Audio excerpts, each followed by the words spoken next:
Some killers you can see coming. They're the ones with dark pasts, warning signs, a history of violence. But the scariest kind are the ones that blend in. The ones who don't look like monsters. The ones who smile at you, charm you, make you feel safe. And then, in the blink of an eye, they take everything from you.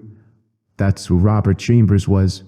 A boy from privilege, a product of the elite. Someone who was raised to believe that rules didn't apply to him.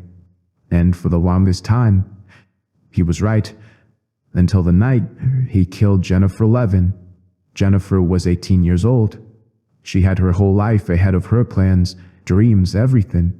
She grew up in an upper-class Manhattan family surrounded by wealth, status, and expectation. But unlike the kids who spent their time trying to be perfect, Jennifer was different. She was bold, outgoing. She wanted to live, and she loved the nightlife, the bars, the music, the thrill of being young and untouchable in a city that never sleeps. That's how she met Robert, and that's what led her to the night that would end her life. August 25, 1986. A midsummer night in New York City. Jennifer and Robert were out at Dorian S. Red Hand, the bar on the Upper East Side. It was a popular spot for rich kids, the kind of place where bouncers didn't care about fake ID as long as you looked the part. And Robert, he always looked the part. Tall, good-looking, charming in a way that made people ignore the red flags. They had hooked up before, dead and on again, off again fling. But that night, something felt off. Jennifer was seen laughing, talking to friends, drinking. But Robert, he was tense, on edge. He had a bad temper, that mean streak that came out when things didn't go his way. He had been in and out of trouble, getting into fights, stealing from friends, even breaking into apartments just for the hell of it. And when he drank, that anger got worse. By the time the bar was closing, Jennifer and Robert were seen leaving together, walking down the street, disappearing into the night. It would be the last time anyone saw Jennifer Levin alive. The next morning, just before dawn, a man walking through Central Park saw something strange beneath a tree. A body. At first, he thought maybe it was a drunk girl who passed out, but as he got closer, he saw the truth. Jennifer was half naked, covered in bruises, her body twisted unnaturally. Her neck was deeply bruised, her skin scratched, and her eyes, wide open, frozen in the last moment of terror she ever felt. Someone had beaten her, overpowered her, strangled her with their bare hands, and then left her there alone in the dirt like she was nothing. By sunrise, the crime scene was flooded with cops, and within hours the pieces started falling into place. Witnesses confirmed Jennifer left with Robert Chambers. Her body had defensive wounds, she had fought for her life, and when police found Robert, his face and arms were covered in fresh scratches, like someone had clawed at him, desperate to escape. When they asked him about it, he shrugged, said it was from his cat, but the cops weren't buying it, because when they pressed him for more details, his story started to fall apart. At first, Robert tried to play cool. He told detectives he barely remembered the night, said he had been too drunk, that maybe Jennifer had gone off with someone else, but the scratches on his face, the fact that she was last seen with him, the fact that her body told a story his words could not cover up. They weren't letting him walk away that easily. And when they started pushing harder, that's when the lies started to change. Robert finally admitted, okay, yes, you was with Jennifer. But according to him, she had been the aggressor. She wanted rough sex. She was into choking. And when she got too aggressive, he just pushed her off, just a little too hard. She hit her head, and then she just never woke up. That's what he wanted them to believe, that this was an accident. But there was one huge problem. Jennifer didn't die from a bump on the head. She died from prolonged strangulation. And when detectives pointed that out, the story shifted again. Now, Robert said Jennifer had been too aggressive, that she was forcing herself on him, that she would not take no for an answer. So he just pushed her away, held her down, and when she kept struggling, he had to hold on tighter, until suddenly, she just stopped moving. It was self-defense, he swore, not murder, just a mistake. But the evidence, It said otherwise. What the crime scene actually showed. Jennifer had been found half-dressed, her skirt pushed up, her underwear pulled down. Her body was bruised all over. Her neck showed deep, forceful compression marks. This was not just a shove. It was not an accident. It was not a mistake. Robert hadn't just tried to stop her. He had overpowered her, strangled her, and held on until there was no life left in her body.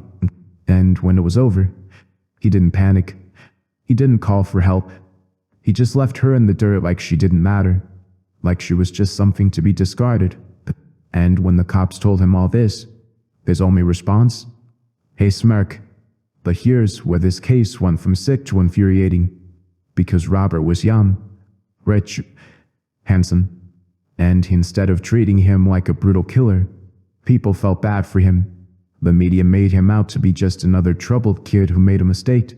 Jennifer? She was the one who got dragged through the mud. They called her wild, a courty girl, like her death was her fault. And because of that, Robert didn't get the punishment he deserved. He got a deal. The system was never built for people like Jennifer Levin.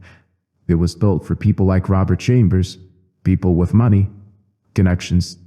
They faced a queen, too privileged, too charming to be a killer. And when it came time for justice, it did not matter that Jennifer's bruised body was left in the dirt.